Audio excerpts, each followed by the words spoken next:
Everything you need to know about HMS Queen Elizabeth, GB's biggest warship, joins the Navy. The Queen officially welcomed the Royal Navy's new £3.1 billion aircraft carrier into the fleet today in a ceremony in Portsmouth, and the vessel is the largest ever built for the Defence Force. Alongside the Queen were Princess Anne, Defence Secretary Gavin Williamson, Chancellor Philip Hammond and military chiefs. During the ceremony, the commissioning warrant was read, and the Blue Ensign, which has been flying from the ship until it is formally handed over to the Royal Navy, was replaced with the White Ensign, raised by 20-year-old Able Seaman Ellie Smith from Hull. Queen Elizabeth described the ship as the most powerful and capable ship ever to raise the White Ensign. She said, "At the forefront of these responsibilities will be the men and women of the Royal Navy, the Royal Marines, supported by the Army, Royal Air Force and by coalition partners. As the daughter, wife and mother of naval officers, I recognize the unique demands our nation asks of you, and I will always value my special link to HMS Queen Elizabeth, her ship's company and their families." Defence Secretary Gavin Williamson said, "Today marks the start of a hugely significant chapter for the Royal Navy, and indeed the nation, as the future flagship is commissioned into Her Majesty's fleet. It is an honor to witness the crowning moment of an extraordinarily busy year for the Royal Navy that has seen us name the second carrier, HMS Prince of Wales, cut steel on the first Type 26 frigates and launch the national shipbuilding strategy." Admiral Sir Philip Jones, First Sea Lord and Chief of Naval Staff, said, "In hoisting the White Ensign from HMS Queen Elizabeth today, Britain has confirmed her place among the world's great maritime powers in the most majestic and muscular terms."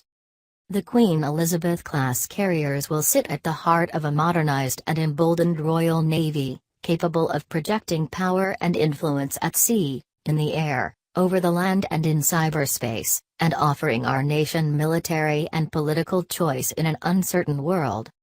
But our greatest strength of all is the young sailors and Marines upon whose shoulders our continued security and prosperity rests.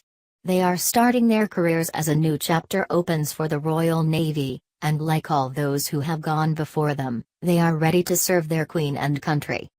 Here are the facts and figures behind the vessel, which will be officially commissioned into the Royal Navy on December 7. The proportions of the new HMS Queen Elizabeth are quite staggering. They have to be able to accommodate 679 permanent crew and a total capacity for 1,600 servicemen and women when at full capacity. Height: the ship is 56 meters tall, that's higher than Niagara Falls and 3 times as the height of Wimbledon Centre Court. Length: HMS Queen Elizabeth is a staggering 280 meters long, which dwarfs the Houses of Parliament, which comes in at 265 meters. Even Tower Bridge is a mere 244 meters. The ship could line up 25 of London's new Route Master buses.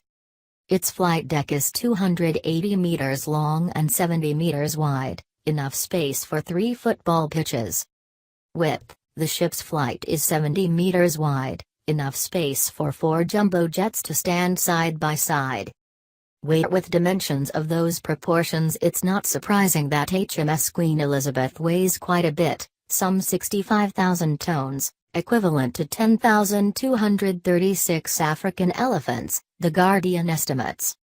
Cost: as the ship was commissioned along with HMS Prince of Wales by the Labour government in 2007, exactly figures for HMS Queen Elizabeth are not available, but the original estimate at the time was £3.5 billion, although by last year this figure had risen to an estimated £6.2 billion, according to a report in the Financial Times.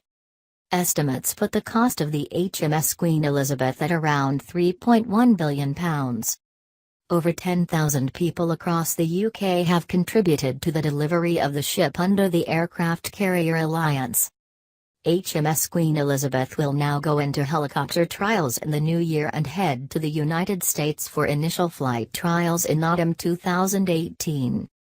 On board, the aircraft carrier weighs 65,000 tons and has a top speed in excess of 25 knots.